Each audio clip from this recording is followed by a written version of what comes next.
சொல்றது கரெக்ட் தான் பிரதர், நான் மறுக்கவே மாட்டேன். ஏன் அப்படின்னா நீங்களே ஜஸ்ட் சும்மா பாருங்களேன், இங்க வந்து 99+ மெசேஜஸ் இருக்கு. சோ இது வந்து நான் கண்டினியூவா ஒருத்தருக்கா ரிப்ளை கொடுத்துட்டே தான் இருக்கேன். நீங்க யூஸ்வலாவே பாத்தீங்கன்னா வாட்ஸ்அப்ல யார் ஃபர்ஸ்ட் மெசேஜ் பண்றாங்களோ அவங்களோட மெசேஜ் வந்து லாஸ்ட் தங்கிடும். அண்ட் அகைன் மெசேஜ் பண்றவங்க மேல வந்துட்டு இருக்கும். சோ நான் மேல இருக்கிற மெசேஜஸ்க்கு எல்லாமே ரிப்ளை கொடுத்துக்கிட்டே தான் வரேன். கண்டிப்பா எல்லா மெசேஜஸ்க்கும் நான் ரிப்ளை பண்ணுவேன். நீங்க தானே எங்க கஸ்டமர், நீங்க தான் எங்களோட வேல்யூபிளான கஸ்டமர். நீங்கள பண்ற ஒரு மெசேஜுமே எனக்கு தேவைப்படுது. அப்ப எப்படி நான் ரிப்ளை கொடுக்காம போவேன்?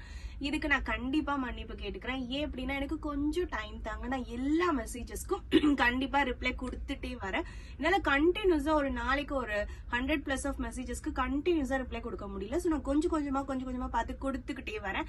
சோ யாரும் வந்துட்டு கொஞ்சம் எனக்காக பொறுமை காத்துக்கோங்க, கொஞ்சம் வெயிட் பண்ணுங்க. நான் எல்லா மெசேஜஸ்க்கும் கண்டிப்பா ரிப்ளை கொடுக்குறேன். உங்க ஆர்டர்ஸ் எல்லாமே எனக்கு கண்டிப்பா தேவை. உங்களோட ஹெல்ப் எனக்கு ரொம்பவே முக்கியம். சோ இப்பவே பயோ எடுங்க, வாட்ஸ்அப் நம்பருக்கு மெசேஜ் பண்ண, ஆர்டர் பிளேஸ் பண்ணுங்க. மெசேஜ்க்கு கொஞ்சம் வெயிட் பண்ணிக்கோங்க ப்ளீஸ்.